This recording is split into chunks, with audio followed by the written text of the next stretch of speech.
দর্শক, এই বিষয়ে বিস্তারিত জানতে সরাসরি চলে যাচ্ছি সহকর্মী হাকিম মাহির কাছে। তিনি আছেন রাজধানীর আসাদ গেট এলাকায়।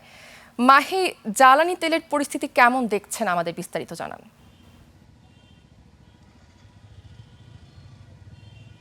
মার্জিয়া, আমি এই মুহূর্তে রয়েছি আসাদ গেটে। আপনারা দেখতে পাচ্ছেন যে এখানে কিন্তু দীর্ঘ একটা লাইন। আমি যদি বলি সেই Asad gate Talukdar filling station থেকে শুরু করে সেই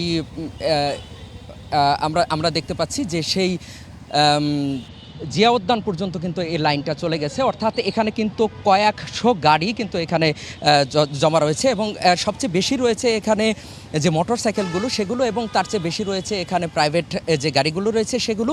এবং আমরা দেখতে পাচ্ছি যে শুধু যেই তালুকদার ফিলিং স্টেশন এমন না, যে এখানে সোনার বাংলা সার্ভিস স্টেশন এবং এ থেকে শুরু করে সেই গাবতলী পর্যন্ত যতগুলো ফিলিং স্টেশন রয়েছে সব জায়গায় কিন্তু আজকে আমরা দেখতে পাচ্ছি যে অসংখ্য চাপ। এবং আমরা আরও কয়েকটি দেখেছি যে কয়েকটি পাম্প কিন্তু ইতিমধ্যে সেখানে অকটেন সেখানে কিন্তু শেষ হয়ে গেছে এবং তারা এই সেবাটি বন্ধ রেখেছে এই কারণে। এবং তাদের সঙ্গে আমরা কথা বলেছিলাম, তারা আমাদেরকে জানিয়েছেন যে এখানে অত্যন্ত চাপ হওয়ার কারণে, অর্থাৎ এখানে অসংখ্য গাড়ির চাপ, যে কারণে আসলে শেষ হয়ে গেছে তাদের ওখানকার জ্বালানি। কিন্তু এখন কিন্তু সরবরাহ কিন্তু ঠিক আছে, অর্থাৎ সরকারের পক্ষ থেকেও কিন্তু বলা হয়েছে যে সরবরাহ কিন্তু সব কিছু ঠিক আছে, অকটেন আছে, তারপর ডিজেল রয়েছে। অর্থাৎ সরকারের যে নির্দেশনা রয়েছে সেই নির্দেশনা অনুযায়ী কিন্তু এখানে সব কিছুর সার্ভিস কিন্তু ঠিকঠাক কিন্তু চলছে। কিন্তু এখানে যেই গাড়ির ড্রাইভার যারা রয়েছে তারা কিন্তু মজুত করছে বলে এই বিষয়টি কিন্তু জানানো হয়েছে সেই তেলের পাম্প থেকে। তবে এখানে যে সমস্ত ড্রাইভাররা রয়েছে তাদের সঙ্গে কিন্তু আমরা কথা বলেছি, তারা বলেছেন যে সংকট একটা প্রভাব পড়তে পারে, যে কারণে তারা কিন্তু আসছেন বিভিন্ন জায়গা থেকে। এখানে যারা রয়েছেন আমরা একটু চেষ্টা করব তাদের সঙ্গে কথা বলবার জন্য, যে আপনি যদি বলেন যে আসলে আপনার কি আসলে তেলের সংকট না আসছেন কোনো মজুতের উদ্দেশ্যে, সে বিষয়ে যদি আমাদের জানান। আমার আসলে তেলের সংকট। আচ্ছা, আপনি কি করেন মূলত? আমি ফার্মাসিউটিক্যালে আছি। ধন্যবাদ আপনাকে। কথা বলছিলাম এখানে যে রয়েছে আরও একজনের সঙ্গে আমরা কথা বলবো, যে আপনি মূলত কি করেন এবং তেল কি আসলেই সংকট আপনার, না কি কারণে আপনার? আমি জব করি আর তেল নাই, আসলাম। আচ্ছা, কতটুকু কি দেওয়া হচ্ছে? আপনি তো এর আগে আরও জায়গায় নিচ্ছেন, কয় টাকার তেল দেওয়া হচ্ছে? এটা আমি ঠিক জানি না, মনে হয় যেটা শুনলাম সবার কাছ থেকে 500-700 টাকার তেল মনে হয় দেয়, এরকম। ধন্যবাদ আপনাকে। আপনার সঙ্গে একটু কথা বলতে চাই, আপনি কি নিয়মিত তেল নেন? নিয়মিতই তেল নিই, তবে 4-5 দিন পর পর একবার। আচ্ছা, কয় টাকার তেল নেওয়া হয়েছে? এখনো তো নিই নেই, আর এই যে সংকট চলতেছে, আজকে তেল নাই। আসলে কি তেলের সংকট নাকি আপনার মজুতের উদ্দেশ্যে? এই যে মিটারে দেখেন, টাঙ্কি খুলে দেখেন।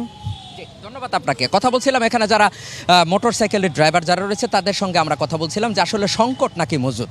তারা কিন্তু আমাদেরকে জানিয়েছেন যে তাদের আসলেই প্রকৃতপক্ষে তাদের গাড়িতে তেল নেই, যে কারণে তারা এসছেন এখানে যারা আসলে তেল বিক্রি করে আমরা তাদেরও একজনের সঙ্গে একটু কথা বলতে চাই। সামনে রয়েছে আপনারা আমার সঙ্গে, মার্জিয়া যদি আপনি আমার সঙ্গে থাকেন, আপনার সঙ্গে একটু কথা বলতে চাই।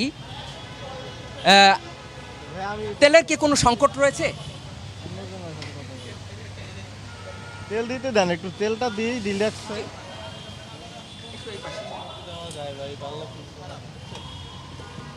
তেলের কি আসলে সংকট রয়েছে? বা এটা কাউন্টারে যোগাযোগ করেন, কাউন্টারে কথা বলেন। মানে ঠিকঠাক মতো দিতে পারছেন সবাইকে? 300 টাকা করে নির্ধারণ করা হয়েছে আর কি তেল, আপনার 300 টাকা করে দিচ্ছি আমরা। আচ্ছা, অকটেন কি পর্যাপ্ত আছে আপনার কাছে? আমার কাছে আছে বলতে এখন আমরা তো শিওর জানি না। ধন্যবাদ আপনাকে। আমরা কথা বলছিলাম এখানে যারা রয়েছেন, যারা তেল বিক্রি করছেন, আমরা তাদের সঙ্গে কথা বলছিলাম। তারা জানিয়েছেন যে তাদের কাছে কিন্তু পর্যাপ্ত পরিমাণে রয়েছে, তবে এখানে যারা গাড়ি চালক রয়েছে তাদেরকে তারা হুড়ু করে একসাথে সবাইকে আসার জন্য তারা কিন্তু নিষেধ করেছেন, অর্থাৎ তারা আসলেই কিন্তু পাবেন সেই বিষয়টি তারা আমাদেরকে নিষেধ করেছেন। মার্জিয়া, এই ছিল আমার কাছে সর্বশেষ। হাকিম মাহি, আপনাকে ধন্যবাদ।